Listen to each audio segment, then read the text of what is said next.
Are we good? Ladies and gentlemen, would you take your seats? We're going to get the program started in about a minute or two.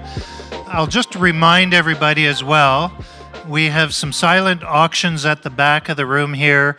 There's also a beautiful abstract oil painting in the back corner there that needs a bid. So look at it throughout the evening.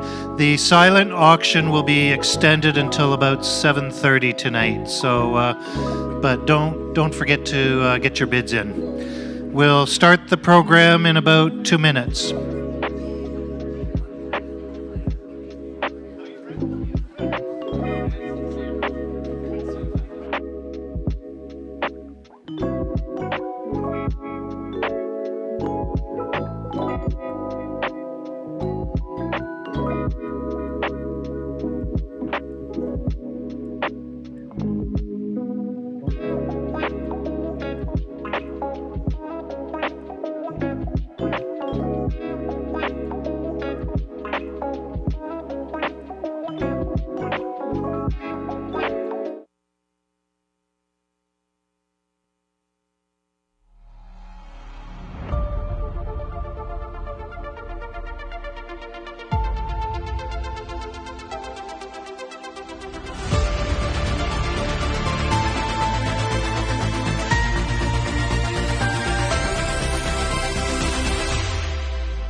Last Saturday, over 150 volunteers met in the Dordt Federal Credit Union Arena in Flint to build beds for Sleep and Heavenly Peace.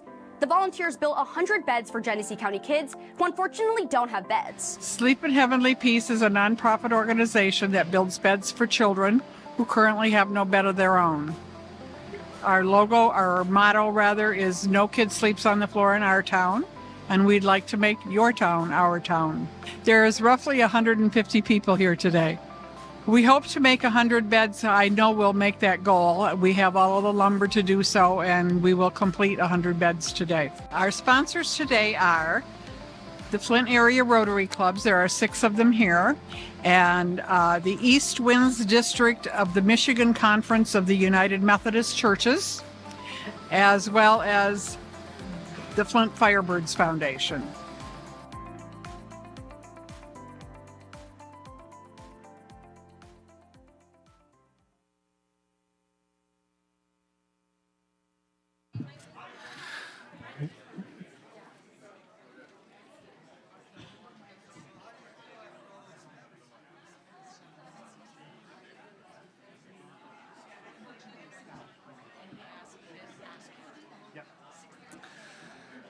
All right, welcome back, and I hope you enjoyed your afternoon sessions.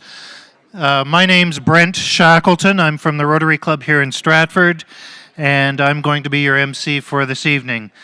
Couple little bookkeeping notes.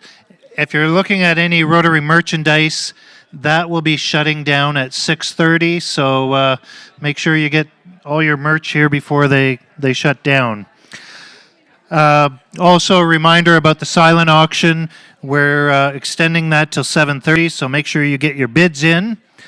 The program this evening will have numerous opportunities for questions from the audience, and I'd like to remind everybody the questions will be recorded. So, without further ado, I'd like to introduce our next speaker, Jim Collins. Jim was raised on a farm in southwestern Ontario. He's married with 3 children, 5 grandchildren, 5 great-grandchildren, and resides in beautiful St. Thomas. Jim graduated from the Niagara Park School of Horticulture and has worked in the horticultural industry in Montreal, Toronto, and Elgin County, where his family operated a nursery, greenhouse, seed packaging, and transportation business. In March of 2020, Jim, with his wife and daughter, founded Harvest Hands. From humble beginnings, Harvest Hands grew quickly to rescue and deliver more than $25 million of food at no charge to those in need. I had to read that twice. That's $25 million. Currently, with 250 volunteers, generous donations from farmers, greenhouses, processors, and retailers, Harvest Hands distributes to over 300 organizations throughout southwestern Ontario.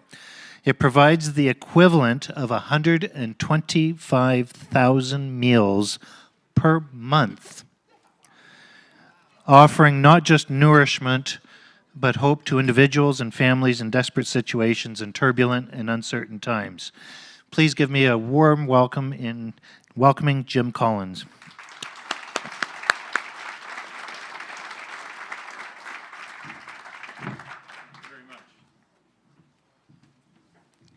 Well, thank you for those kind words of introduction.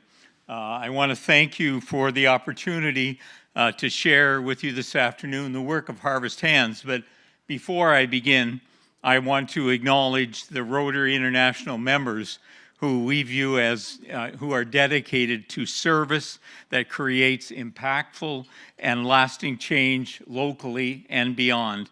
Through your efforts and passionate commitment, which we see regularly, you have successfully united and motivated people to attain to action to address the needs in the community. Your support for so many projects and the way that you foster a spirit of collaboration encourages others to become to work together for common good. Harvest Hands has experienced up close and personal this support throughout southwestern Ontario. You have all been instrumental in many humanitarian projects, which for me is truly inspiring. Rotary's ability to unite people from many backgrounds to work together for common goals is a testament to the enduring legacy to create a better world for all. We honor you, Harvest Hands, we honor you, and we want to say thank you for making a meaningful difference in this region and beyond. Harvest Hands is a nonprofit food rescue organization, and we're located in St. Thomas, Ontario.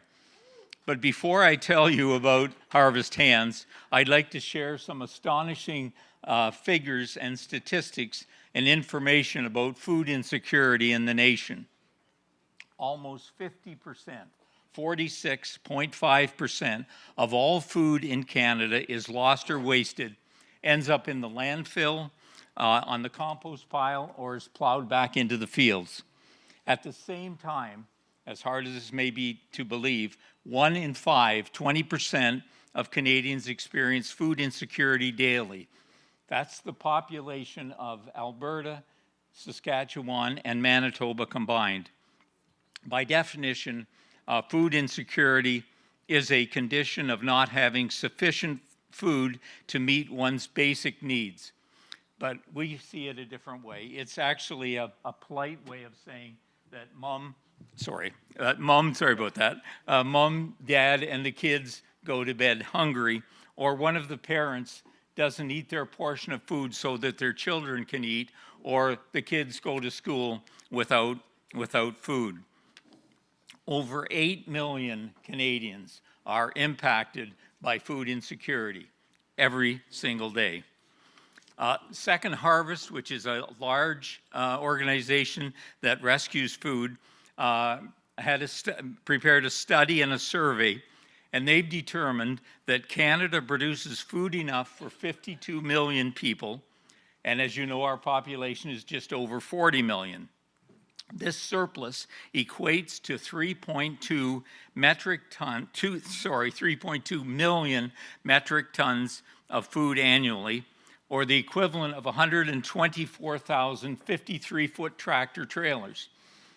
So I was trying to understand what that looks like. So if you took the tractors off the trailers, you placed the trailers end to end, you put the first one at 401 and Highway 8, it would reach all the way to downtown Halifax. That's how much food is wasted every single year. That same study revealed that almost 50% of the 50% waste, 41% could be rescued. Do you have any idea how much we rescue? 4%. So this speaks to the opportunity and the potential to reduce food insecurity. There are approximately 127,000 companies in Canada that produce food. And there was a recent study done, and they determined that at least 45% of those have food available for which is either surplus. Another staggering figure is that 23% of all the food that's wasted is because of best before dates. So, and here's another aspect untold about food insecurity. In Canada, there's 61,000 nonprofit organizations that provide food to their communities, and that includes 4,000 food banks. The remaining 57,000 are called the Invisible Food Network. And they're called the Invisible Food Network because there they are in full view. It includes churches, community organizations, service clubs like yourself, individuals, and other non-government organizations. The numbers speak to the fact that the community is taking care of their own, and is evidence that it takes a community to take care of the community. It's shocking to note that there are 4 times more food providing organizations than there are grocery stores in Canada. It's really staggering. One of the things that I'd like you to take away this afternoon, I'd like to dispel the myth that there that there's a food shortage in Canada. When we hear about it regularly on the news that there's not enough food, but there actually is no food shortage. There are major deficiencies in a food distribution network incapable of responding in a timely manner because of the perishable nature of the products to large surpluses that are desperately needed by 20% of our population. Canada has robust agricultural production capabilities, but we can't adequately take care of 1 in 5 Canadians. We have 8 trucks on the road, and if we had 20 trucks on the road, we couldn't pick up all the food that is readily available in our region. So now I'll tell you a little bit about Harvest Hands. Our mission at Harvest Hands is to find food solutions for systemic food insecurity in Canada, which is one of the richest nations in the world. At one end of the food spectrum, we have all of this waste. At the other end of the food spectrum, we have 1 in 5 Canadians that don't have enough food each and every day. So really what Food Rescue is bringing these two entities together. And the benefits are obvious. For those who need the food, they get to eat. And for the food donors, it's less obvious, yet significant just the same. I like to put it this way, is that like nobody wants to grow a product, market it, package it, ship it, and then empty it into the landfill. So when there's so many benefits to conserving this food. Early in 2020, we were sitting around the table and we said, you know, there must be more that we can do. So we began by knocking on doors, calling, texting, and sending emails. We contacted growers and farmers, food processors, canneries, and retailers. And our question to them was just this simple. Do you have any surplus? Do you have any seconds? Do you have any product approaching the best before dates? And to our surprise, they said, yes, we've been trying to get this food into the hands of food banks and food coalitions and organizations, but they want us to deliver it, they want us to package it for them, and you know, we've already have a loss, we can't add to it. And so we saw that as an opportunity. We saw that as an opportunity, and so we will take anything, anytime, anywhere, any amount. And as a consequence of that, we have been able to grow very, very quickly and supply, as is introduced, 300 organizations. You know, we didn't have a strategic plan. We didn't have a 1, a 2, a 3, or a 5-year plan. We just took the next step. We began.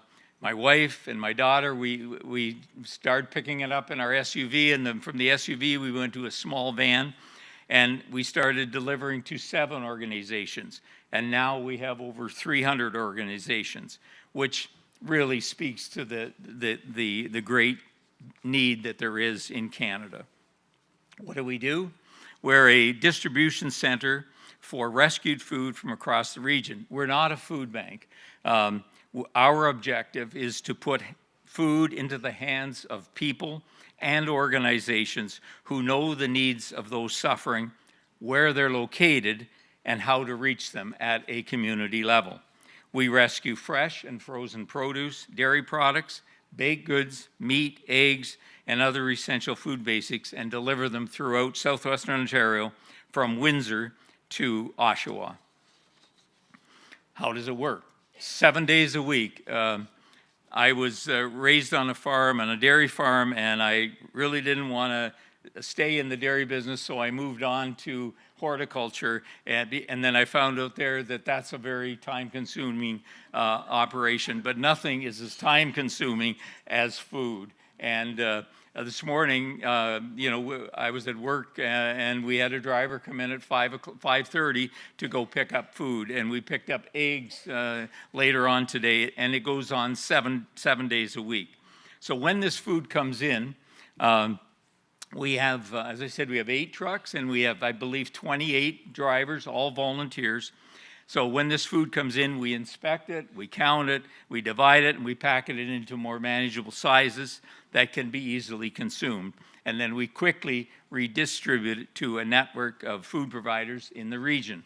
We have large freezers, large coolers to be able to hold the product in prime condition until we're able to deliver it. The area that we serve is from Oshawa, Windsor to Oshawa. Together with generous partners who frequently backhaul product for us and others who significantly reduce the freight costs, it's one of the things that we discovered in all of this is that not only are volunteers, but businesses and organizations, it's just amazing how generous they are and how they've made this whole thing possible. We've had one company, donate a $100,000 truck for us and so on. We deliver the food that we rescue to food banks, shelters, soup kitchens, seniors, missions, kids' lunch programs, churches, and other community initiatives and efforts. We are adding new organizations at the rate of 2 per day. This time last year, we had 165 organizations. Now we're about 310. More than 1/3 of nonprofit food providers across Canada are forced to turn people away. That's a staggering number. Harvest Hands, we deliver all the food. We have a small delivery charge, but the food, all the food that we donate is provided at no charge. And we are providing about the equivalent of 125,000 meals per month. I want to give you an example of some of the major rescues. And most of these numbers, if I didn't do it myself, I wouldn't believe it. But 85,000 containers of yogurt, 38,000 pounds of chocolate cake mix, $195,000 worth of pasta, $176,000 worth of Miracle Whip. And I could go on and on and on. And I mentioned to you that 23% of all the food that's wasted in Canada is because of best before dates. Thank you. We had about a year ago, we received 20 pallets of chocolate cake mix. So when we have a large donation, the first thing we do is contact the manufacturer and say, what is the situation with the best before? This was in August. The best before date was in October. I called them and she said, Jim, I'll give you in writing that 6 months is perfectly fine. But she said, if I'm honest with you, a year from now, you can still use that. So there's been so much food wasted in that area, but we're very careful to follow the rules, especially with expiry dates, with meat, eggs, and baby food. So where are we today? When we sent out the information for this meeting, it was 25,000. I did the calculation before I left today. We've actually rescued $29 million to date, and we have never purchased any food. We have never purchased any food whatsoever.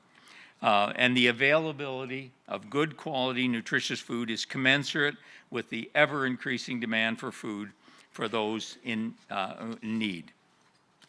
As I said earlier, we never say no, and so because of that, we will be soon opening up a commercial production kitchen, which will make soup, stews, chilies, and ready-to-go meals, so that we don't throw anything out. We also have a 40-foot dehydrator, which will be commissioned in June, and we have so much food that we can't actually distribute it all. We've partnered with others, and we've shipped food to the Ukraine, Guyana, St. Vincent, and yesterday we filled a 40-foot container for Liberia. I know there are a lot of business people in this audience, and so you'll have an appreciation for this. We have a unique business model. We have no cost of goods. We have no labor. because all the food is donated, all the labor is donated. And a result of that, for every $1 of food that we supply, or for every $1 of donation that we receive, we're able to give the equivalent of 3 meals. I wouldn't be standing here, and we wouldn't have had this success if it wasn't for our more than 275 regular volunteers who volunteer from 3 to 45 hours each week. They all have knowledge, experience, but the thing that they bring with them, which is greater than we can't buy, is a passion to help other people. Our youngest is 5, our oldest is 91.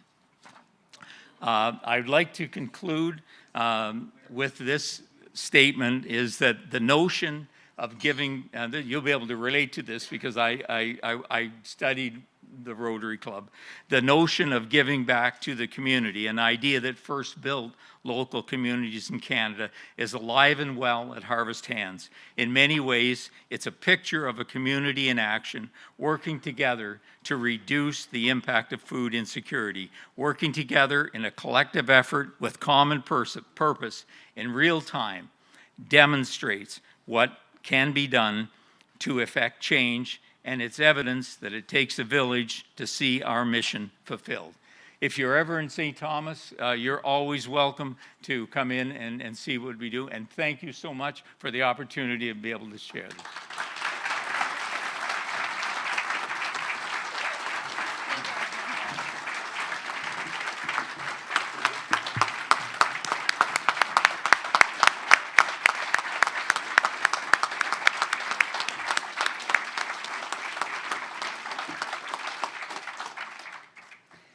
Okay, this needs to be a little lower for me. All right, I get to thank Jim. He has his lovely family here who will not come to the stage. So I'm going to get his wife Jacinta and his daughter Amy to stand.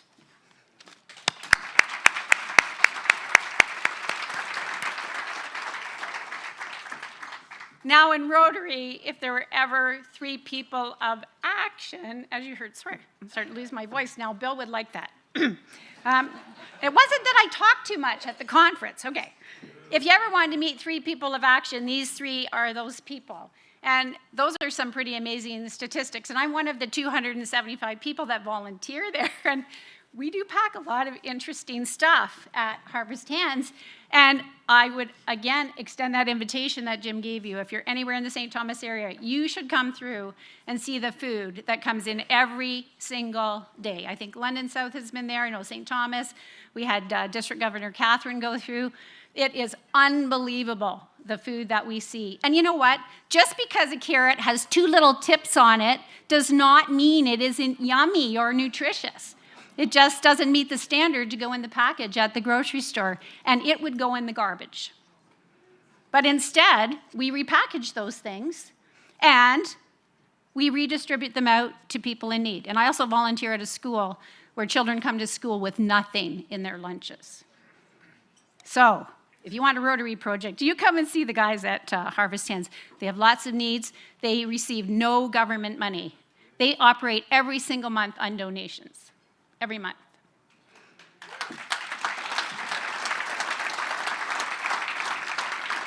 So Jim, on behalf of all of us, thank you. We have a couple of tokens of appreciation, and I do have one other presentation to make. So if you just hang in with me for just a sec. So there's something sweet in here.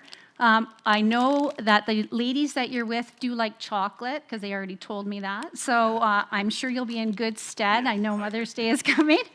We do get chocolate from time to time at Harvest Hands. And believe it or not, I think I read that the expiry date on chocolate, because I did look this up, was like 2 years from the date on the item. So don't worry if you got that chocolate in your cupboard, but we certainly get it. Okay. Great. Thank you so much. Thank you. And I'm getting the hook, but I do have a presentation to make, right, Catherine? I get another minute. Okay. This one is a little more formal, so I better flip it over. I don't want to go off script because you know me. I can do that from time to time. So I wanted to tell you this is the first time that, in my experience, that I have seen this award presented. This is called the Excellence in Service to Humanity Award. And this is an award that demonstrates Rotary's mission to make a positive and lasting difference in the world. And it depends a lot on a network of people who have a vision and a dream to make something happen. And these are people in our communities that are non-Rotarians that support that mission. So each year, a district governor can submit a nomination for a Rotary Award of Excellence for service to humanity as a way to recognize non-Rotarians who have demonstrated exemplary humanitarian service in their communities and beyond. So tonight, we are going to present that award to Harvest Hands.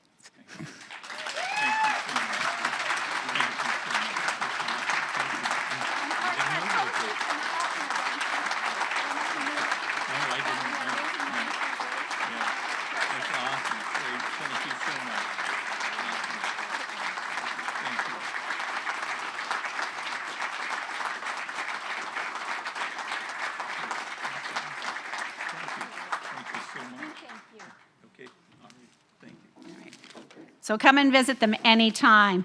Amy, the nice young lady, she's a lady at info at Harvest Hands. Go to their website. She'd be happy to show you around. They'll even let you come in and do a work piece for those Rotary clubs that would like a hands-on service project. You come in some night. We got lots of bins of carrots, peppers, cucumbers, beets, onions. You will be blown away. And you can come and sort them, pack them, and then they will go out the next day for someone in need. Thank you all.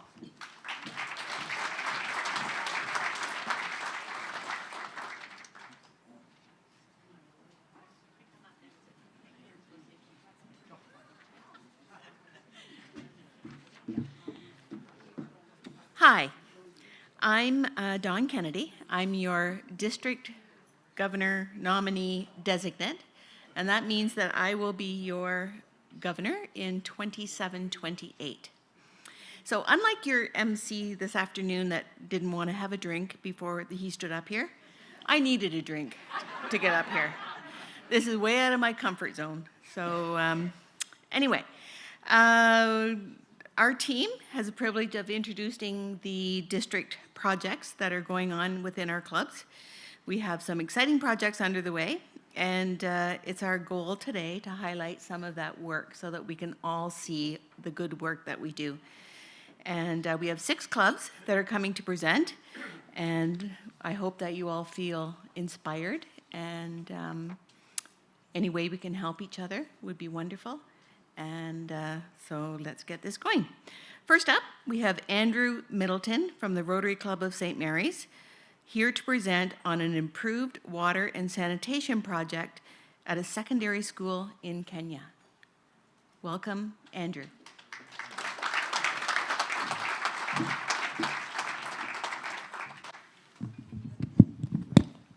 Wow, how do you follow that? Anyway, I'll try. So I've got 5 minutes, and I'd like you to consider 3 things. Number 1, inviting me to speak more in detail about my project to your Rotary Club. Cost nothing. I will come. I've been to St. Clair. I was in the Stratford Breakfast Club, and I'd love to go. Secondly, making a donation to our project, which I'm going to explain a little bit in just a moment. And third, consider coming to one of our 2 fundraising events.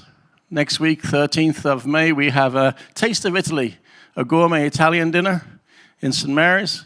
And we're having a golf tournament with a Kenyan barbecue at River Valley on the 20th of September. So here's the project. It's on its way. Mogori is about 30 kilometers north of the capital, Nairobi, in Kenya. I've been there 2 times. Oh, well. It's a bit like me, frozen during the presentations, but not to worry. So when I went to the school in Mogori, I went last year and then the year before, I saw these girls in front. There are 450 students in the secondary school, aged from 12 to 16. And their washrooms is a hole in the ground, an open latrine, I would call it corrugated iron, but I grew up in the UK. I think you have a different expression here in Canada. And that's it. This leads to a lot of UTIs. It leads to a lot of waterborne disease. But eventually it leads to girls missing school. And if they miss school, They tend to do other things. They don't graduate, and their life is set. What we want to do is increase their attendance at school, make sure they graduate, and go on to do better things, have other options in their lives. Maybe one will turn out like that guy who became the surgeon who saved or helped your son, I think, or daughter. Who knows whoever they would go. This is what it's currently like. This is the washroom in Magoiri. And on top of that, we intend to build those into these basic washrooms. 8 cabins for girls, 8 cabins for boys, and 4 for the staff, because the staff use the same washrooms that they have at the moment. There will be what they call a biodigestive system to get rid of the waste afterwards, which will help the environment. And we tend to do that in November of this year. We have 13 Rotarians going to Kenya to Boots on Ground, I think they call it, this November. I know they're going because they already bought their tickets. And we will go there, not only help with the renovation of the washrooms, but also repaint the classrooms, repair the ceilings so the rain doesn't come in, and generally help out where we want to. They have all said they will pay everything themselves. No money will go to our trip. Every single penny that we have will go to the project. We will walk there in the morning, work in the morning, afternoon, and then in the evening socialize back at the condo that my friend has just built. So, this is what we want to do, fairly simple. We have a global grant in process, but we hope to raise as much as we can towards the $35,000 US cost for the rebuilding of the washrooms. So as I said at the start, consider inviting me. Consider making a donation. Or come to one of our fundraisers. If at the end of the night you can't remember what I said, there's a board over there. And it talks about our project, and it has my contact details so that I will get back in touch with you. Thank you for your time, and thank you for all that you do for everyone here in the world, even if it's distributing food or wherever. Thanks. Andrew? Does anybody have any questions for Andrew? No? Okay. Yes? I just want to thank you, because normally I speak in churches, and nobody sits in the first 5 rows. So thanks anyway. Oh, don't go away. I have a gift. I just want to say I belong to the Hand Up Committee at the district level, and I went to Guatemala, and it's life-changing when you go to see these places. And I encourage everyone to make an attempt to do something outside of their club. It's just so rewarding. Thank you. Thank you. Thank you.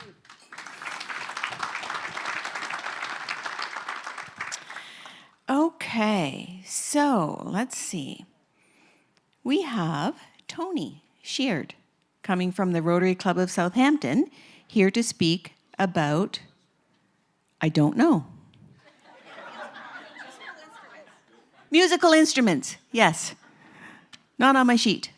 So, Tony. Yay.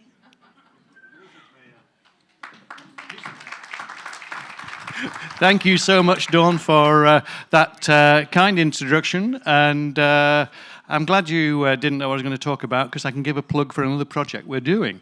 We are also doing a fake news project, and we've got bookmarks available. They were on the tables during the day. And one of our members, Susan MacDonald, had the bright idea that we should do this. And we've put some tips on how to identify fake news on a bookmark, and they're available in local libraries in our town and bookstores and things like that. And you've had a sneak peek this weekend. And if anybody wants any more, see myself or Susan. Anyway, why am I here? I mean, let me find my notes for what I'm really going to talk about. By the way, I'm still mind-boggled by all these trucks on the highway between here and Halifax. I just find that absolutely amazing. So well done for that. Anyway, the good news for you guys, I'm not going to speak much about our simple idea that captured the imagination of our town, because I'm just going to play you a video, hopefully.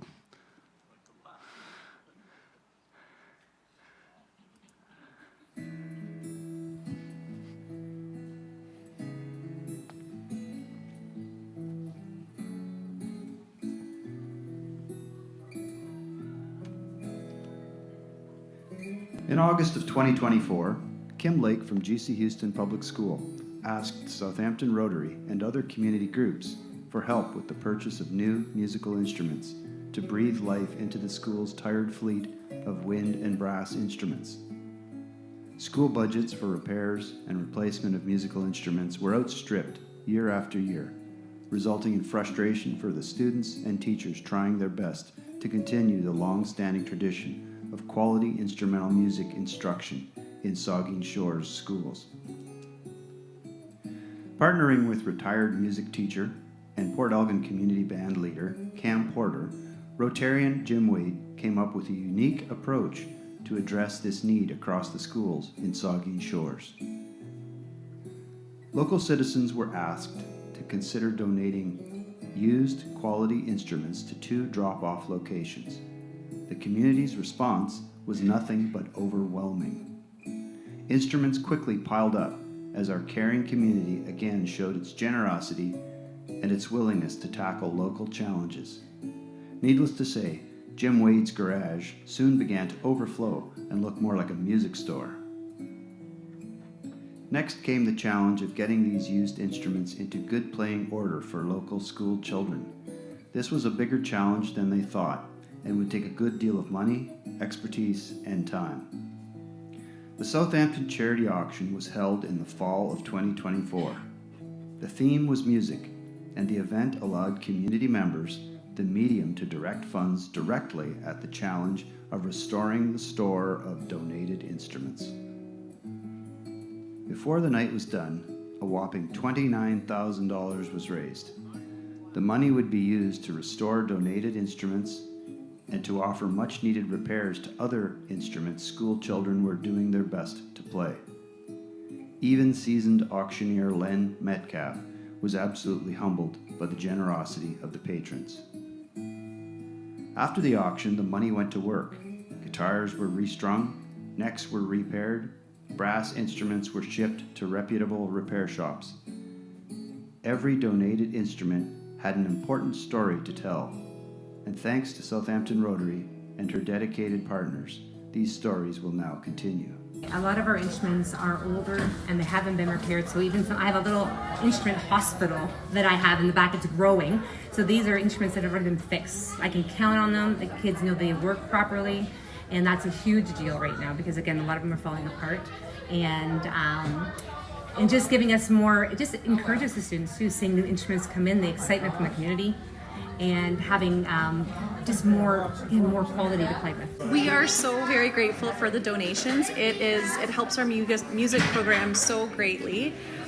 We are very proud to have this music program at our school, so these donations will be put to great use here at our school. In my opinion, a lot of the instruments are starting to get a little old.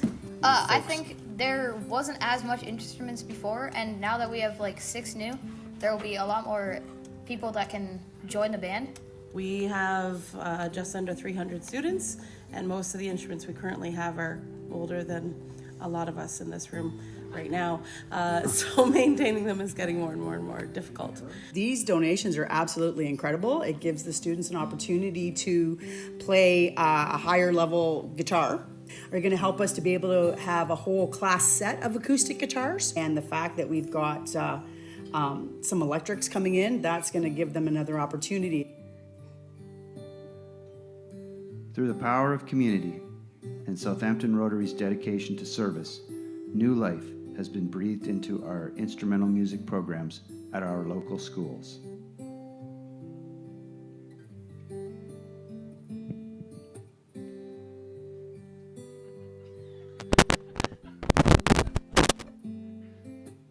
Thank you, Southampton Rotary!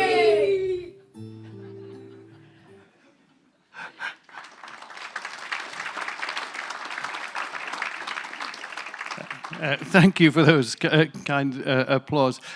You saw those little tubes we were all bashing. That was last week, in fact, and they're called boom whackers. I didn't know what a boom whacker was, but I found out. And I also found if you tapped it on your head, it even made a bigger noise. So it's obviously my head is empty. That's all I can think.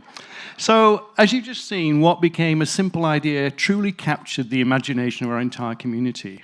And the project perfectly illustrates how a new member like Jim brings fresh perspectives and create remarkable impact.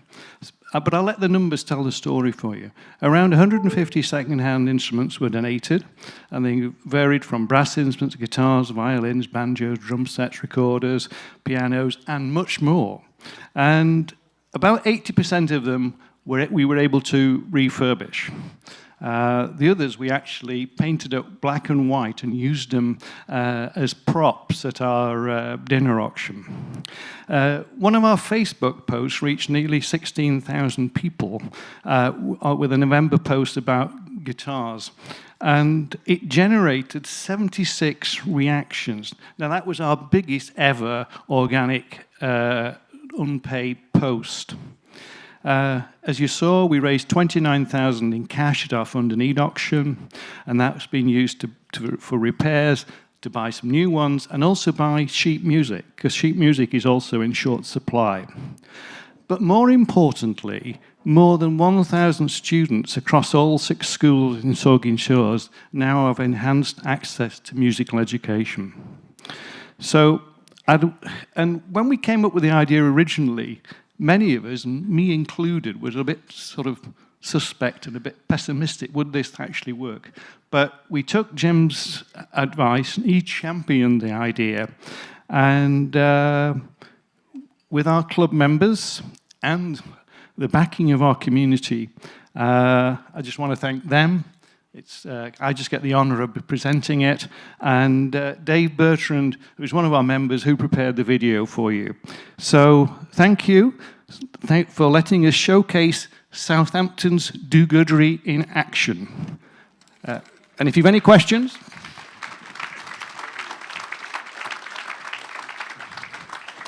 about this or fake news, feel free to ask. No questions is okay, by the way. It's all right. Interesting that these past district governors can talk and talk and talk and talk. Thank you, Tony. Appreciate your time, your commitment. Pass that on to Jim, who came up with the idea. Okay. I'm just the spokesperson. Is there going to be another one? Because I have an accordion. To be truthful, accordions are a little bit difficult to dispose of in a nice way. Likewise, pianos, although we did get some pianos and we did be able to find them a good home. The most interesting one, you shouldn't have given me the mic back. The most interesting one was we got a full set of marching drums with the big bass drum and all the individual ones. And we couldn't find a home in Saugeen Shores. So they went to a band in Hamilton. And they've promised at some future date to come to Southampton and do a marching band parade for us because we redonated to them. So, what goes comes around. So, perfect. Do you want the mic back now, Dawn? I do. Okay. You're way over time. Thank you. Okay, let's call on Kathleen Murphy. She is from the Rotary Club of London South and here to talk about what we all need, amazing membership growth. Thank you, Dawn. And coming up is Jovia. She is one of our new members, and she'll speak too. So thank you very much. The spring of last year, our Rotary Club of London South decided to do the visioning opportunity that the district offers. It was very successful for us. It helped us refocus. Our mission was to be the desirable club in London to join. In order to do that, we changed some things. We looked for more flexible meeting times. We decided not to have any meals, so the cost for people to join would be reduced. We wanted to target and encourage cultural diversity and younger members. We looked for opportunities to serve in our community with a little less emphasis on the weekly speakers. We reduced check writing opportunities to do more service. So if a group wanted money, How could we give you money plus time to make a difference? Through that process, I have to tell you that several of our veteran members chose to leave because of the new format and no meal, but some of them joined other clubs. So July 1st last year, I only had 17 members in the Rotary Club of London South. What were we going to do? Well, we developed a monthly schedule with 1 Zoom meeting, 2 hybrid meetings, one of them in the morning, one of them in the evening, and a week where we focused on service and social, which were posted on our events calendar in Club Runner. We increased our social media presence and kept it right up to date, so people knew if they wanted to know what we were doing or how they could sign up to volunteer, they could go to our Rotary Club Club Runner site. We increased our social media presence and kept it up to date. Our membership chair and myself personally called and described our club and welcomed potential members to visit. We were very diligent about that. And the immediate response and feedback to any questions or issues by potential new members was cited as something that helped them make a decision to join. In 7 months, we had 25 potential members, and 8 of them have joined, and 2 more are in the hopper to join. So what is the secret sauce? Well, I think the fact that we were flexible to have people join and do what they wanted to do. So they didn't have to come to every speaking meeting, but they could come if they wanted to do more of the service. Our service opportunities were during the day, in the evenings, and on weekends. The diversity of our new members attracted more members. We have a Rotarian from Togo who's French first language. He wanted to come and continue to be involved and practice his English. We have an Indigenous member. We have new graduates. 4 of the new members are under the age of 35. Our existing members were very accommodating and welcoming. New members inspired us to get the momentum going. I did do a survey to the 25 people to ask them, why did you decide to join or not? I had a 60% response rate, which is phenomenal. They said the friendliness of the people, the new members and the existing, was really one of the important points. And the fact that we were diversified. If I was young and I came in and I saw other young people, if I came in and I was a recent graduate and I saw others, that made me feel welcome. I'd like to pass the microphone to Jovia. Jovia is one of our 8 new members, and she can share with you briefly why did she join Rotary and why did she join the Rotary Club of London South.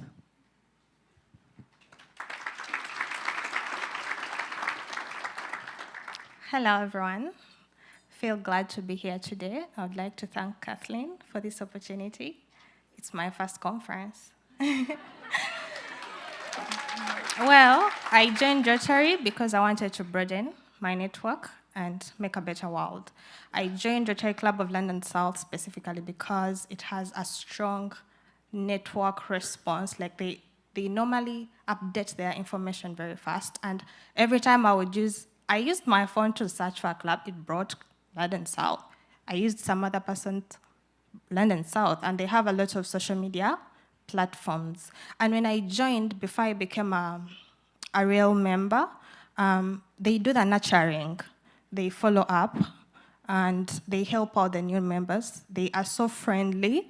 And in case there is a member who wants to join the service project, most of them reach out to offer the rides, and they take you somewhere. You do the service project. You are able to receive the emails. You're able to know that, oh, I'm included. There is inclusivity. And there is the Rotary moment where members come up, talk about themselves, and how long they have been in Rotary. Thank you so much.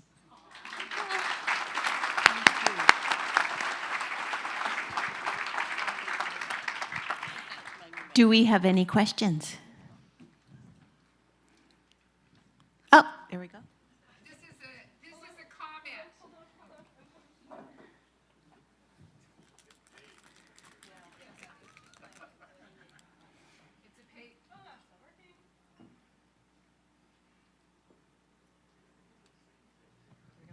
It's a paid Rotary moment. Jovia has done a fabulous TikTok TikTok video, is it? Of why she joined Rotary, and everybody should see it. So if you want to go on, I think it's on our homepage, is it not? It's on our homepage, the Rotary Club of London South. Just go there, and that'll bring you new members, because she's phenomenal. Thank you so much. There you go. Welcome.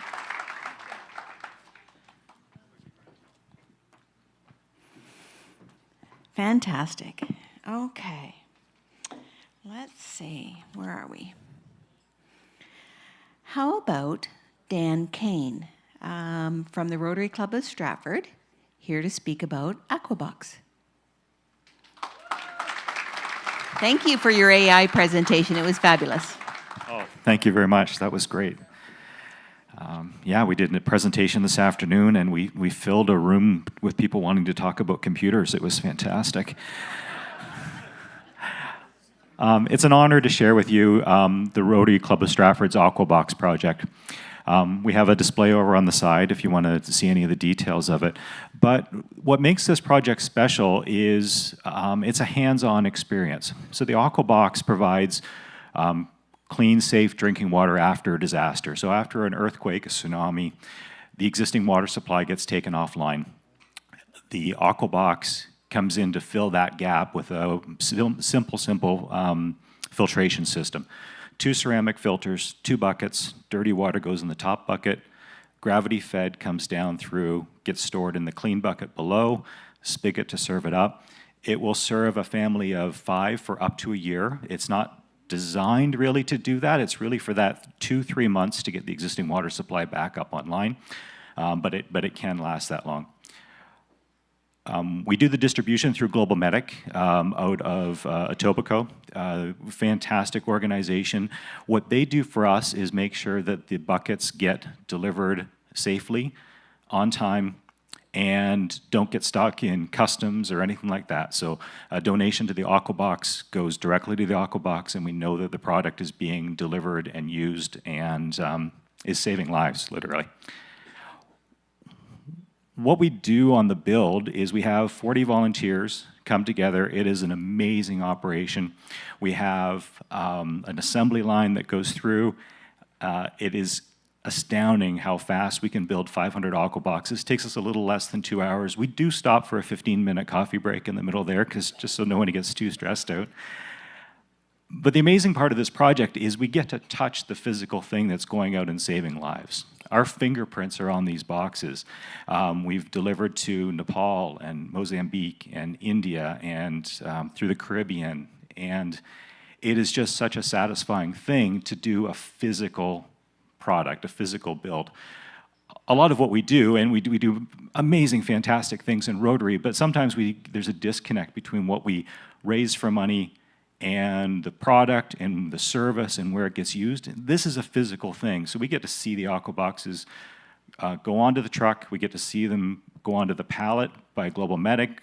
Global Medic actually follows the product all the way to the distribution, so we get feedback of the actual handing out of the products and seeing the good that it does. The Aquaboxes are $30 a piece, like I said, and that will serve a family of 5 for up to a year. So if you have any questions or you want to see the physical product, meet me at the booth, and I can walk you through it. Otherwise, thank you for your time and enjoy the rest of the conference.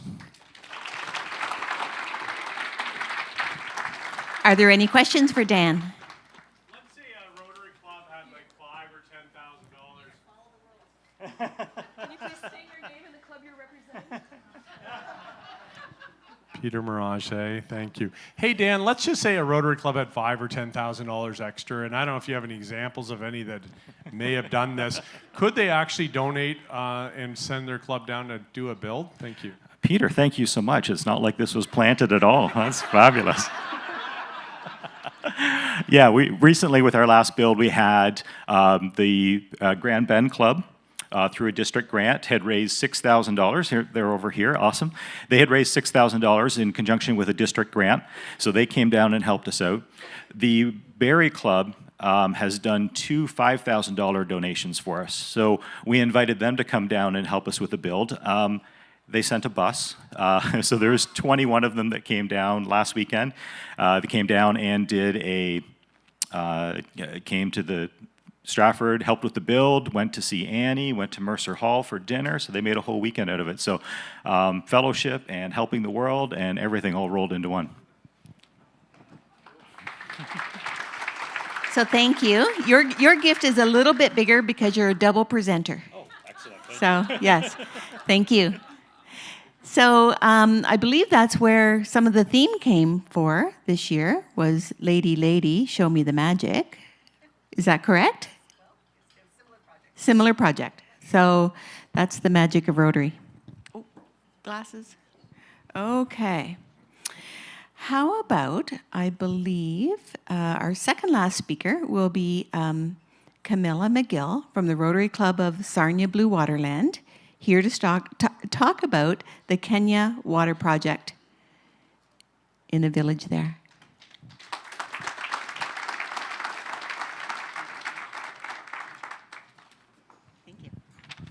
Well, thank you, Rotarians, for giving us the opportunity to talk to you this evening about the Yombra Neighborhood Water Project that is in its final stages. My club, Sarnia Blue Waterland, a club of 25 to 30 members during this period, began the project in 2018. It's now 2025. We had not had previous experience of a water project. However, we had done several global grants and the old type of grant before 2013, which is very similar. 5 members of our international committee devoted their Sunday mornings for many months for phone calls to Kenya to enable this project to succeed. The project had a budget of about $130,000. This indeed was a surprise because when we went to Kenya in order to talk to a Rotary Club there about putting in a well, they said, "Oh, we've done this before. Why don't you put in a piped water system? We can do it." And so the answer was, well, we can try, can't we? So the clean drinking water system gives water to 3,000 people in a rural area. The water is pumped from the well to 4 10,000-liter tanks, 7 meters up. It drifts down. It is disinfected with essentially chlorine. And then the water goes to these 4 kiosks where the community members use their mobile phones to buy tags. And the tags isn't like an electronic tag that is just placed against the water dispenser. The project was designed with sustainability in mind. I'm sure many of you have heard that a water well in Africa often gives up its life before 5 years, not because there's anything wrong with the water, but something breaks, and there is no way for that repair to be paid for, and so the well is abandoned. So, sustainability was a big part, and that was through the establishing a community-based water organization, which will manage the project after we exit in about a year. So construction is finished now, and that is good. However, why it has taken this long might be a really good question for anybody here to ask. Why has it taken so long to get to this point? Well, the 2 reasons are the sustainability component and COVID-19.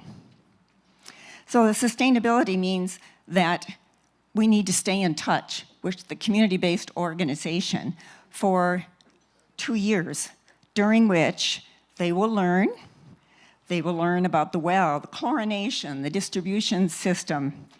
They'll learn accounting.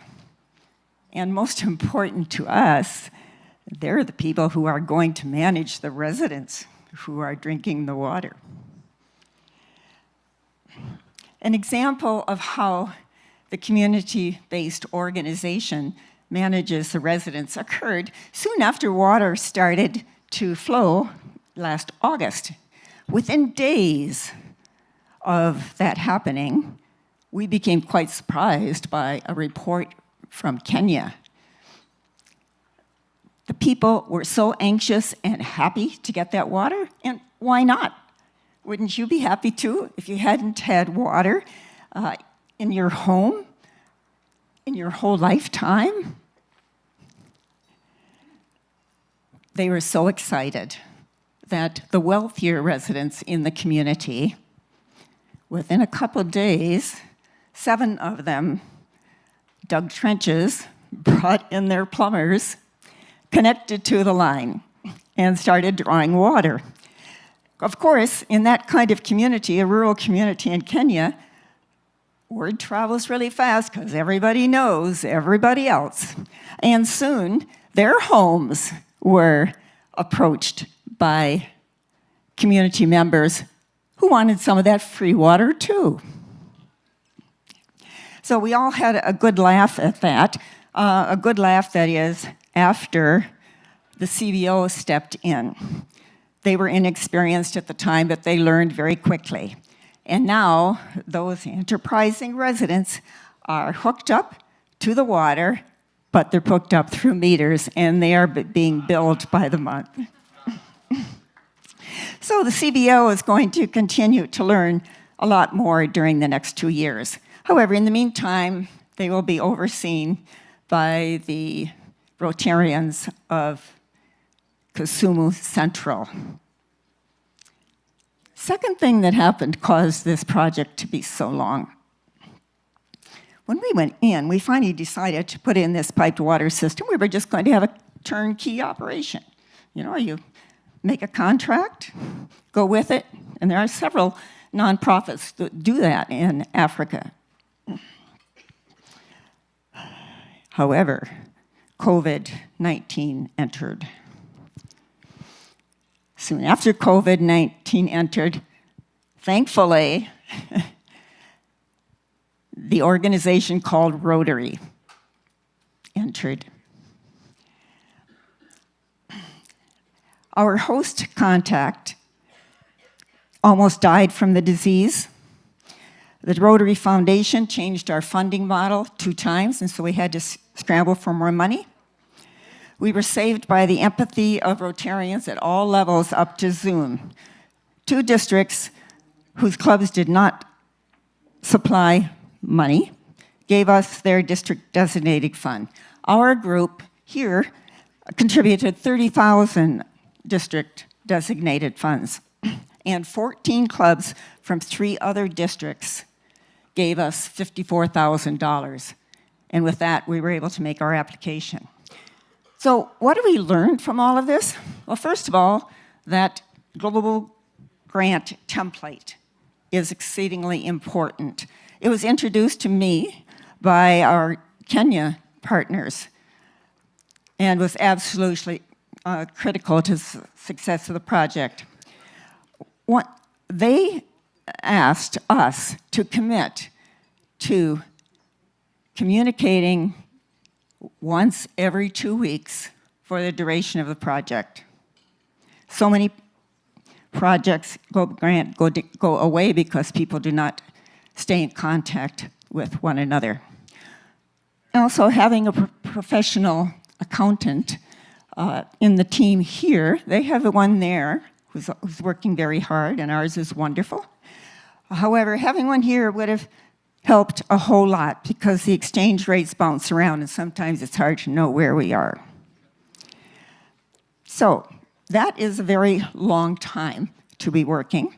However, we're almost there, and we would like to thank all of you because you've enabled the change in lives of these villages, and have enabled us to learn more about the intricacies of working in foreign lands.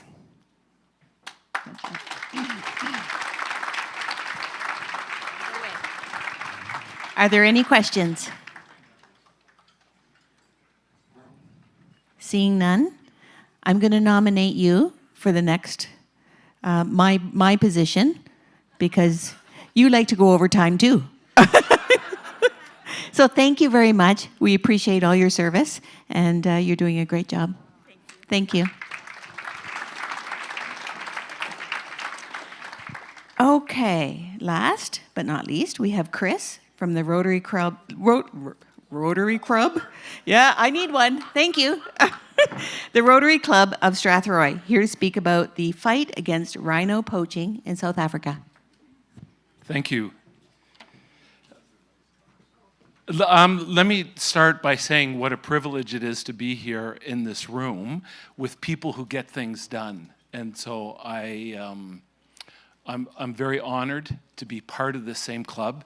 And yeah, thank you. At the beginning of the last century, 500,000 rhinos roamed Africa and Asia. Today, there are less than 27,000 of these animals left, a 95% decline. The reason why this has happened is that there is a great demand fueled by mistaken beliefs that that rhino horn has medicinal values.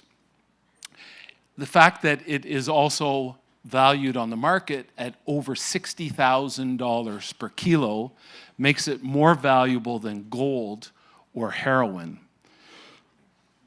Poaching is disseminating the rhino population. And coupled together with human-wildlife conflict and habitat destruction, these animals are getting pushed every year closer and closer to extinction. We just want to see this one shortly because I want you to remember it. This is how the poaching happens. The animal is shot, and the poachers will have a chainsaw, and they will cut the horns off, sometimes with the animal still alive, and then they will leave that and take off with the horns. In the heart of Limpopo, South Africa, Limpopo is one of the provinces in the northern part of the country, we have a chance to make a difference, not only to the rhinos, but to the surrounding communities. Rotary Club of Strathroy and the E-Club of Baobab in South Africa have launched a conservation initiative which is aligned with Rotary's area focus protecting the environment. And as far as I know, this would be the very first global grant done in the area of environment for Rotary. The project that we are working on will help fund ranger training. It will help provide tracking equipment that's necessary to strengthen the anti-poaching efforts, deliver environmental education to local school children to help teach them about conservation and sustainability, support research so that we can know better how to direct preservation activities, and create employment in an area which is suffering in excess of 30% unemployment, giving local people a direct stake in conservation and economic empowerment. We've already raised a significant amount of this money's funds. The total project cost is $100,000 US, and we are shy now of about $20,000. And this is where you can help. As is your expectation, this project is going to be monitored and overseen by both the Rotary Club of Strathroy and the Rotary Club in South Africa, using all the trusted methods that Rotary has in place for overseeing the spending of such a large amount of money. This regular reporting and monitoring will ensure your contribution is going to make an impact, both for the rhinos and for the people of Limpopo Province. Project is more than a conservation project. It is a legacy of hope, a statement that Rotary stands for both people and the environment. With your support, we can protect one of the world's most endangered species, empower a struggling community, and fulfill Rotary's commitment to protecting the environment for generations to come. I believe that together we can turn the tide for these rhinos and the people of Limpopo. I welcome the chance to speak with you personally or with your clubs to see how you can participate in this, ensuring that we act decisively before it's too late. Because these animals are this close to being extinct. Thank you.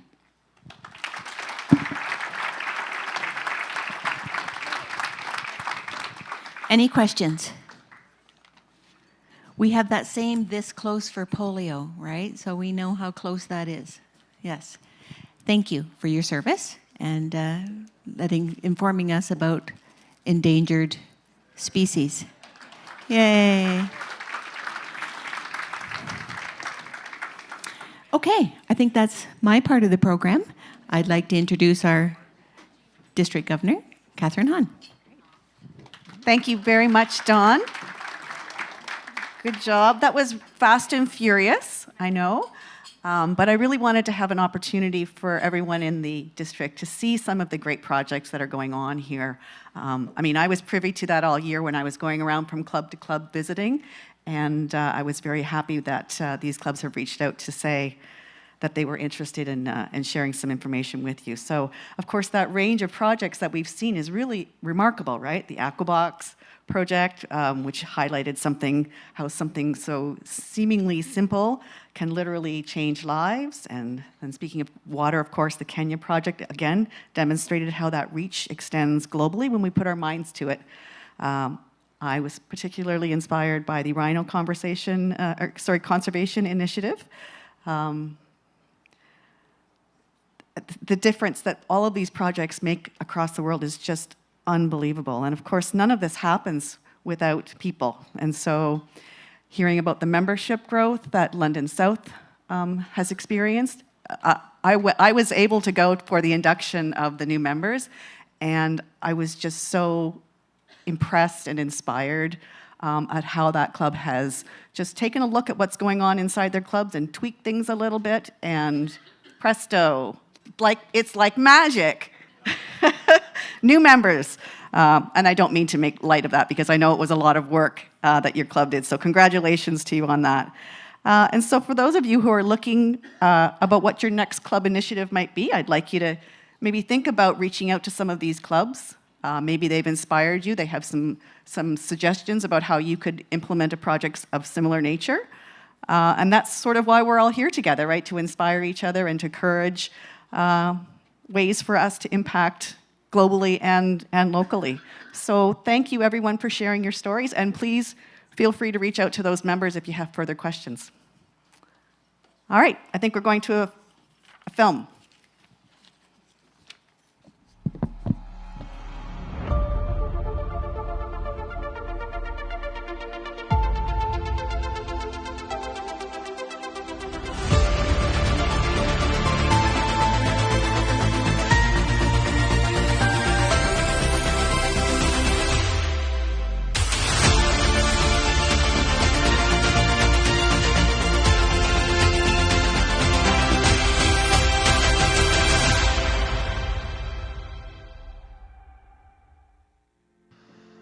COMMIT, which stands for Canadian Outreach Medical Multi-Impact Team, was born in 2013 when a Rotarian and 3 nurses witnessed firsthand the challenges facing rural Nicaraguan communities. Rather than imposing external solutions, they asked community members what they needed most. This listening first approach became the foundation. Working alongside local leaders, the team provided guidance and developed projects driven by community input and executed through local partnerships. At the heart of Commit's approach is the belief that sustainable change comes through empowerment, not dependency, offering a hand up rather than a handout, and committing to one area to build trust and liaisons. This means creating opportunities for growth and self-sufficiency rather than fostering reliance on external aid. Community members become active participants in their own development, building skills and confidence that transcend any single project. Current projects embody this hand-up philosophy. The Education Initiative provides badly needed books and educational material and introduction to a new music curriculum. The nutrition program empowers families to grow their own and a wider variety of foods through better farming techniques, which addresses immediate hunger while building long-term food security. The Clean Water Project involves drilling wells for potable water and developing local expertise and collaborative teams for system maintenance, ensuring sustainability. The Microfinance Initiative enables entrepreneurs to create their own paths out of poverty through dignified work. Your club can join this impactful work through financial contributions, joining delegation visits to Nicaragua, sponsoring specific projects, or sharing professional expertise. Commit Nicaragua demonstrates the transformative power of partnership over charity. Join us in creating meaningful partnerships that honor the potential of Nicaraguan communities to thrive.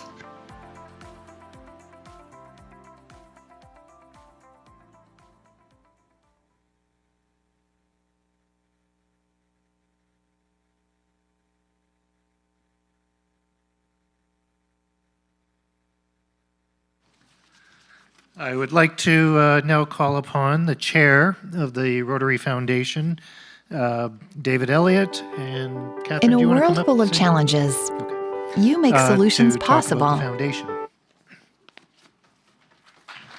Welcome. Thank you, sir. Wow, what a day.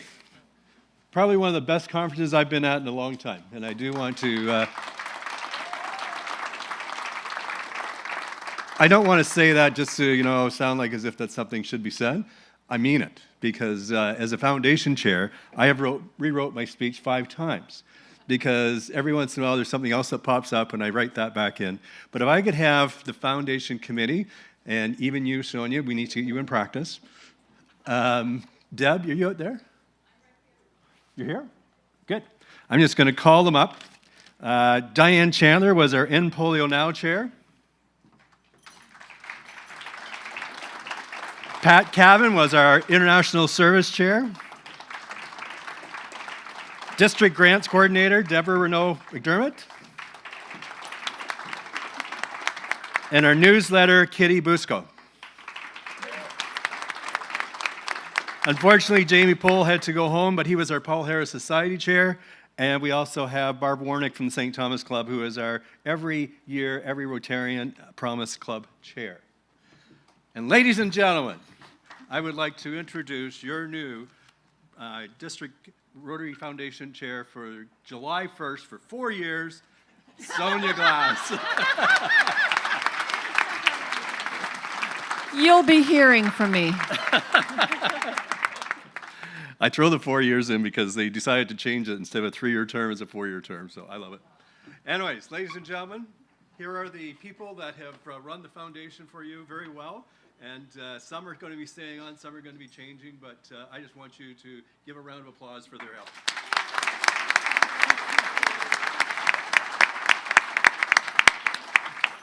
You can go to the bar now.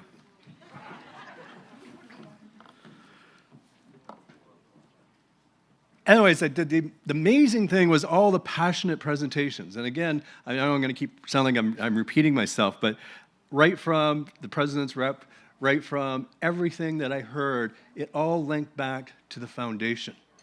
And we've had a remarkable year with the foundation, and I do want you to embody the passion that was here and take it back and give it to your clubs. And if you feel the need to make a donation, that would be greatly appreciated. We need about another $40,000 to top up where we need to be in polio. We need another $80,000 to be where we need to be on the annual fund, but we'll do it and we'll finish strong. And again, I thank you for that. give you kind of an idea of how we finish in some of our projects. So under our district grant projects, we have given out and we've combined with district grant money to help support over $200,000 in projects in your communities.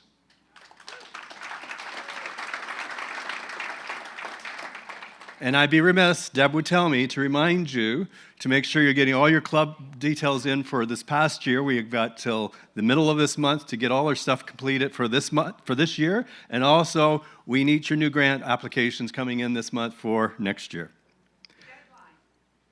Deadline? For who? 31st. For new projects, 31st. Yeah. May. There's not a 31st in June unless they change now. But yeah, 31st of May. And if you need some help, get a hold of Deb, and she'll be more than happy to help. The other big news, though, this is one that I was shocked when I was pulling it together. Our global grants that we have combined, and some of the ones are up here tonight, we were talking about, are over $2 million that we're contributing from this district, or we're part of from this district. And the St. Mary's Project, I do want to highlight that one because he's talking about giving donations, but a lot of people think that you have to give donations to the foundation and do it through the share. If you want, you can make a donation and get credit for it through the foundation by directing your contribution directly to that St. Mary's Project. And it gets into that project immediately instead of waiting for 3 years. So I do throw that out as a suggestion. Can I have all of the District International Service Committee team to stand up? And this is a test to see if you know that's what you're in. These are the people that get together with Pat and help to promote global projects. And I do want to thank you all for what you've done. Last year at the conference, I told you about an email exchange that Pat and I had, wanting to know if she wanted to wear 2 hats or not. And I said, no, just find a replacement for you. And she did. She found Deb.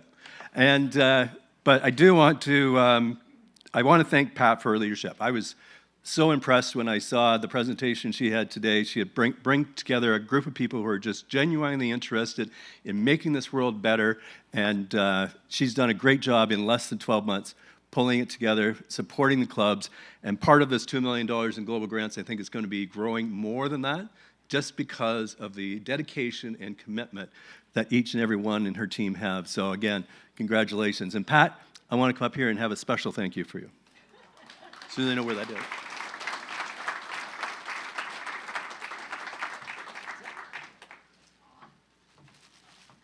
Pat, this reads as a District Service Award presented to Pat for the outstanding service in promoting the Rotary Foundation and its goal of world understanding and peace.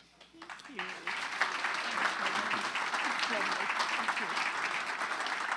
And a little memory, but it's not chocolate, so don't eat it. Thank you. And again, over the last 3 years, I've had a person who's been very dedicated, and I get lots of cards and letters saying, wow, that was a great newsletter. Lots in there, and every once in a while there'd be something that would touch somebody and say, that's just really good. I would like the Chief Executive Officer and the Editor-in-Chief, Kitty Brusco, to come up here and receive some thanks.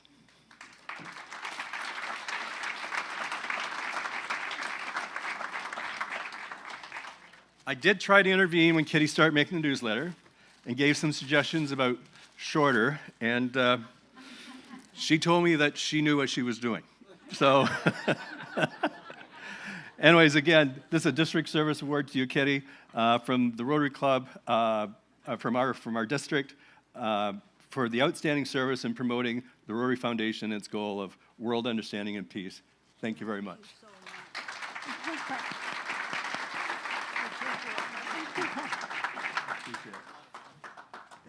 And again, don't eat that. Oh, wow.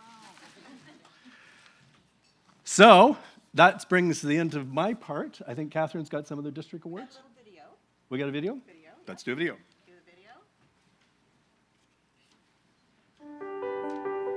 In a world full of challenges, you make solutions possible. Because of you, last year, we funded over 1,090 global grants, 470 district grants, and 310 disaster response grants. Together, we are providing clean water and growing local economies, supporting education, and promoting peace, supporting mothers and their children, providing aid to the communities affected by disasters, and preventing diseases like polio. Last year, donors like you contributed more than $427 million to the Rotary Foundation. Because of you, together, we can do even more good. Thank you for your dedication to strengthening communities around the world. The Rotary Foundation.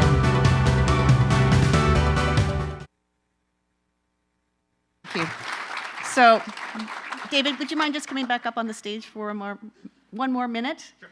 So, just wanted to say a huge thanks to David Elliott. He, of course, has been doing this role for the last 3 years.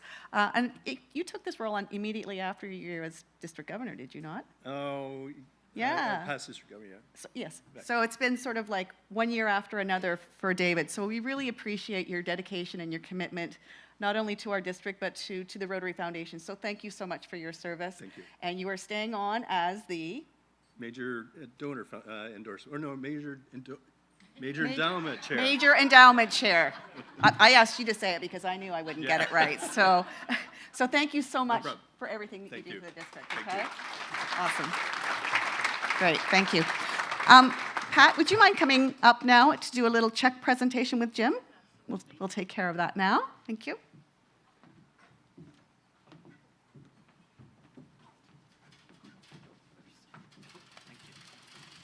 Thank you. Jim Ives and Assistant Governor Diane Ives from the St. Clair Rotary Club.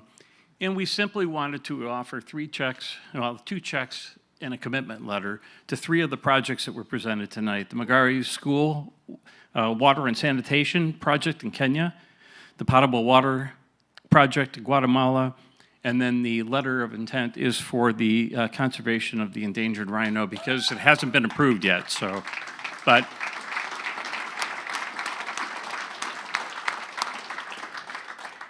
we have a person in Rotary who has a famous saying. It is, the saying is, it's not about the money, it's what the money can do. And the value of what you all offer here, and the International Service Committee is really what got us into this thing because they made available these projects that we could just latch onto. And I'm sure there are any number of clubs in here that may not know how to go about doing an international service project, but if you go to the website, you're gonna find something you can latch onto and you can provide the money to get it done. And that's what this is all about. So thank you, Pat.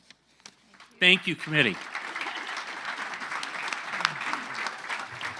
Thank you, Jim, and thank you, Rotary Club of St. Clair. The mission of the International Service Committee is to encourage clubs to get involved in international projects. And one of the ways we can do that is to connect clubs who wish to make a financial donation with clubs who are doing global grant projects. So St. Clair Club has really promoted that for us tonight and is demonstrating how that can happen. Our website is continually updated. So in fact, there's now a new project, a global grant project, that has come in since the checks were cut. So if you're looking for a brand new project to fund, it's out there. Jim Sillers from the Global Passport Club is doing a mother and child project. So please keep an eye on the District International Service Committee information on the district site and find out what's going on in our clubs, and thank you for your support. And I believe we have some checks to present. Chris, Catherine, and Andrew, would you like to come up, please?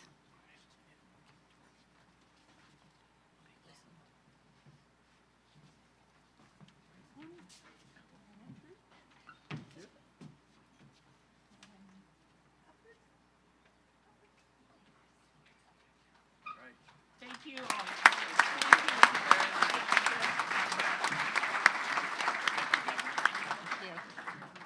Thank you. Okay. We have a couple of other district awards we'd like to present. Bill Lemon, are you able to come up to the stage, please? We'll start with a special presentation from past District Governor Bill.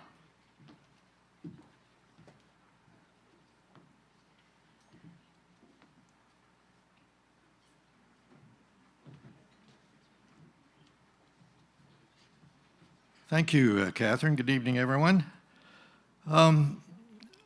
I'm here to do a special presentation. It's called a Certificate of Excellence, and it's going to be given to one of the Rotary clubs in District 6330.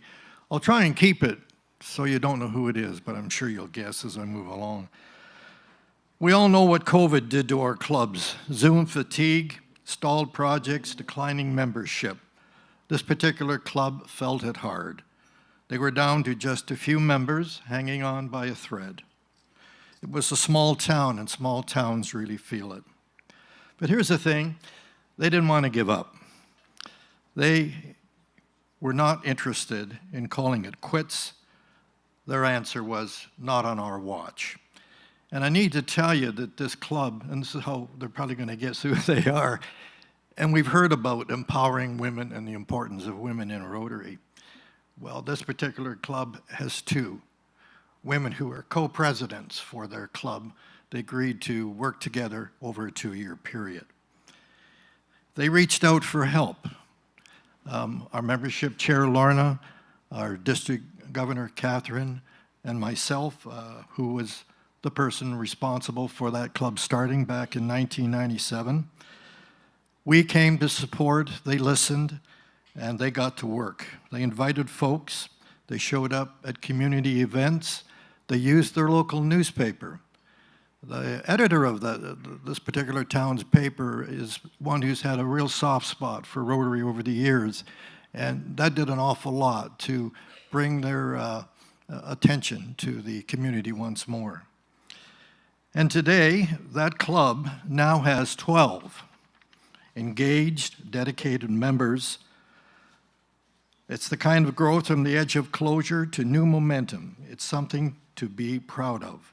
What's more, these Rotarians are already making an impact. For example, they have a service project right here at this conference. So this club reminds us that you can be small, but you can be mighty. And it's not just a saying, it's a reality, and they are showing that. They've shown that Rotary thrives when there's heart, when there's commitment, and belief in service above self. And that certificate of excellence will go to the Mitchell Rotary Club.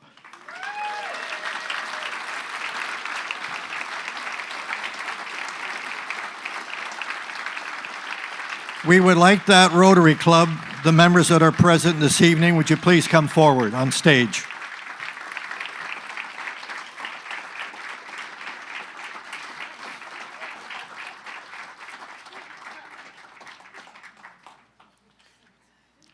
Those are the two ladies.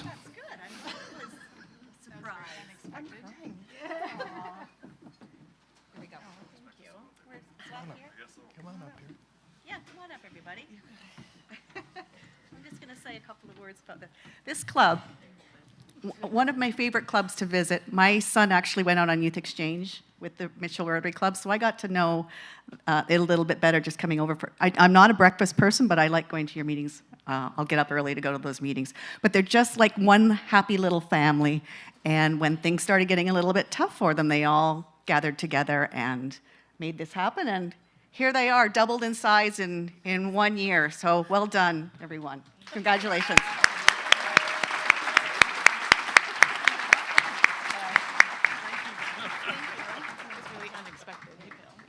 Congratulations. All right. I'm keeping everyone from dinner, aren't I? All right. We have a couple more.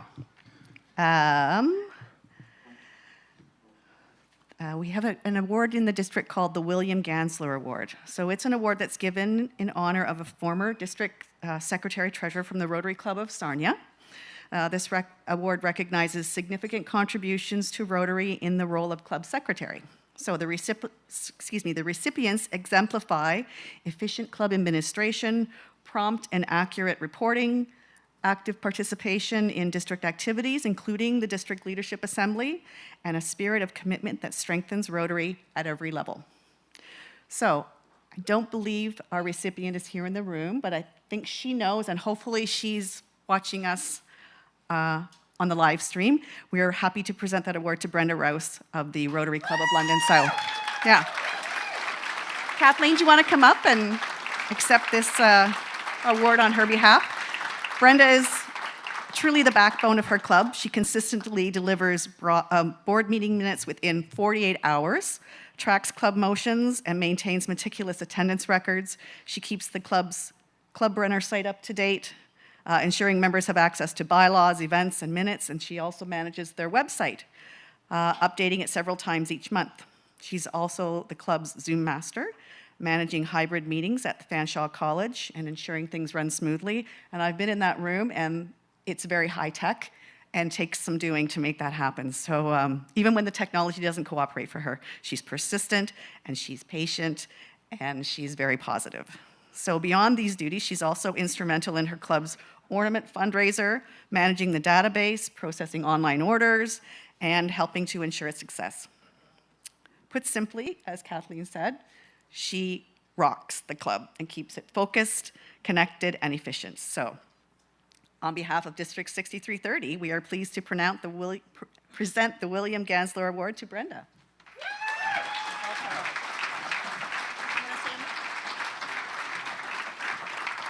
So Brenda is aware, and she had a family commitment, so she was unable to be here, but we are thrilled that the District Selection Committee chose Brenda. She's outstanding. Thank you.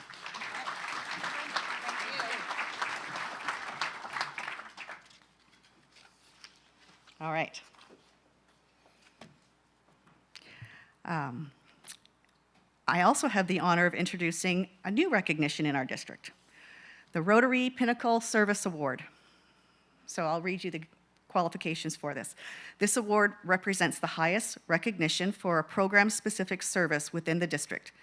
The recipients have demonstrated exceptional long-term commitment, typically 10 years plus, to a specific Rotary program or project, transformative impact that has significantly enhanced the program's effectiveness, innovation and leadership that has elevated the program beyond standard expectations, dedication of substantial personal time and resources, service that embodies Rotary's core values and services as an inspiration to others.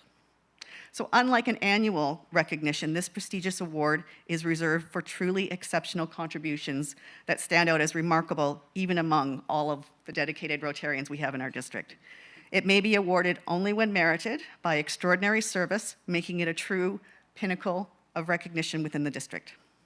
So recipients of this award have not merely participated in a program, but they have fundamentally shaped it through their vision, their perseverance, and extraordinary commitment to service above self. So given my love of the Youth Exchange program, I am particularly moved to present this very first Rotary Pinnacle Service Award to two people who have given their heart and souls to Rotary Youth Exchange, Ross Barnett and Roseanne Field.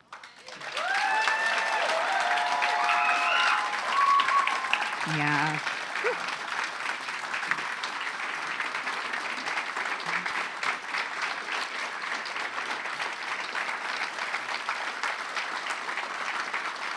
You know, I got goosebumps.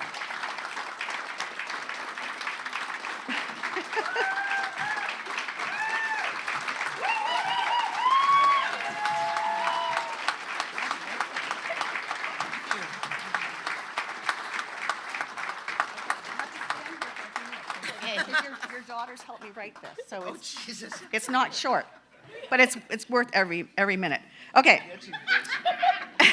So you know their journey with Youth Exchange started back in 1999. Roseanne simply told Ross that she had volunteered to host the Goderich Club's exchange student. And little did either of them know that this was one decision that would shape the next 26 years of their lives. And by the way, it was your club that nominated you, that made this recommendation that we present you with this recognition. So if you've ever had a conversation with Ross or Roseanne about the students they've worked with, you've probably heard them mention the spreadsheet. Ross, being the organized person that he is, created this spreadsheet because, honestly, there have been so many students and experiences that they needed a way to keep track of all of this. So the spreadsheet tells quite a story. Over 40 students from more than 15 countries have lived in their home.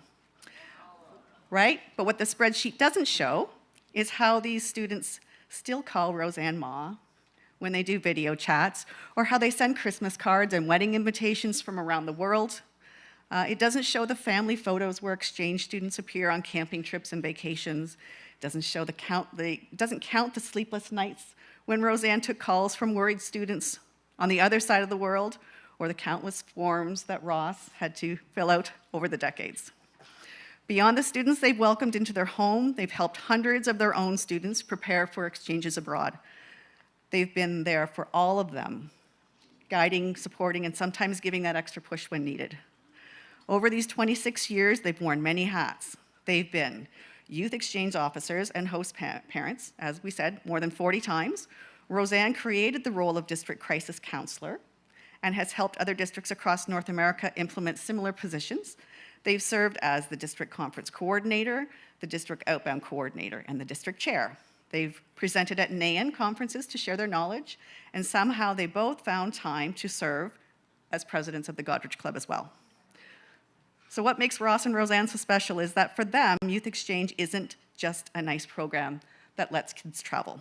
They truly believe what past RI President Carl Stenhammer, I think someone mentioned this quote earlier this weekend, if all 17-year-olds had a chance to be a Rotary Youth Exchange student, there would be no more war. They've been playing the long game for all of these years, building peace one student at a time. They've touched thousands of young lives, encouraging them to be ambassadors of goodwill and to put service above self. You know, I've heard that in the Barnett Field family, they joke that Rotary Youth Exchange is their family dynasty.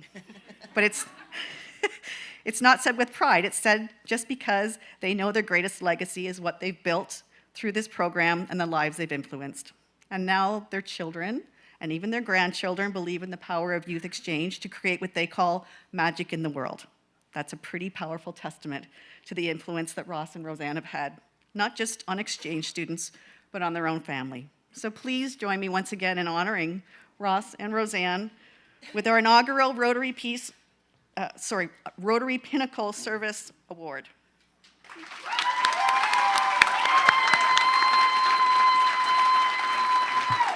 They've set the bar pretty high, I'm just gonna say. I said you set the bar pretty high.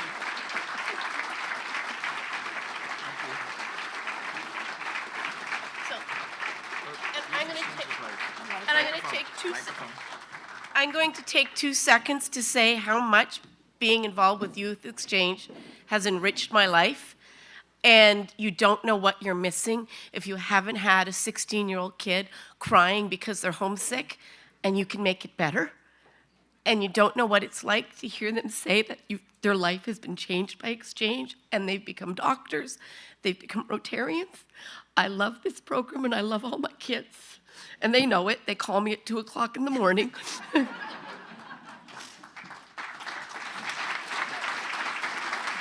talked enough this morning. You said enough? Do you want I to say said something? enough this morning. Thank you. All right. Well, congratulations again. Thank you. Thank you for your service. Okay.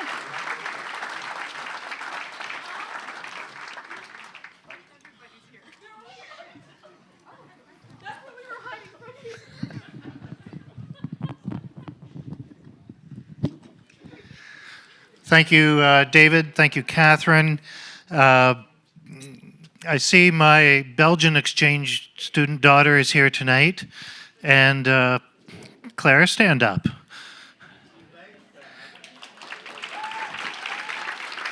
And I'll tell you, as a host family, host parent, it is a wonderful experience. If you've never done it, please do it. It's a win-win on both sides.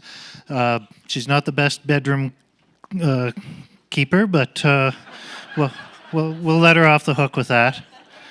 So we're going to have dinner very shortly. I just wanted to do a couple of housekeeping items. We do have another fundraiser going on, as you may know. It's the polio fundraiser. Later on this evening, we are going to have a hypnotist. And right now, the way it works, he's going to have some volunteers come up here on stage. I'm not sure what he's going to do to you. You may be a chicken, you may be a kinsman, you may be an optimist, I'm not sure. But the way it works, if you want to nominate somebody, so if you want to see one of your colleagues embarrassed up here, it's going to cost you some money. So you're going to pay $5, and you're going to pay that down at the front desk.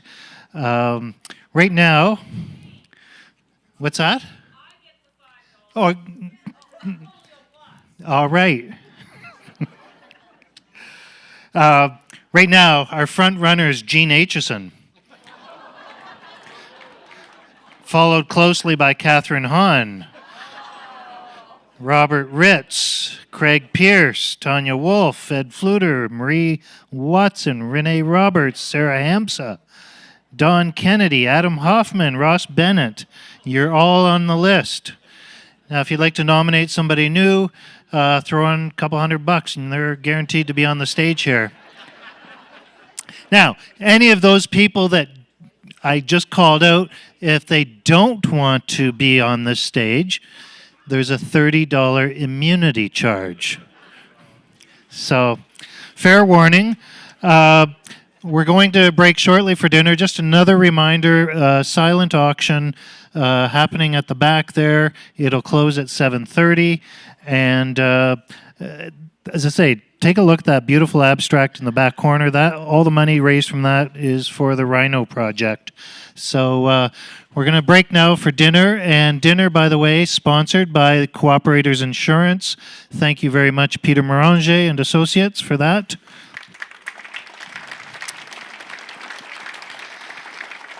And then following dinner, we are going to have another presentation you won't want to miss. And then following that, we're going to have a live auction with yours truly. So enjoy your meal. And we'll see you back in about an hour.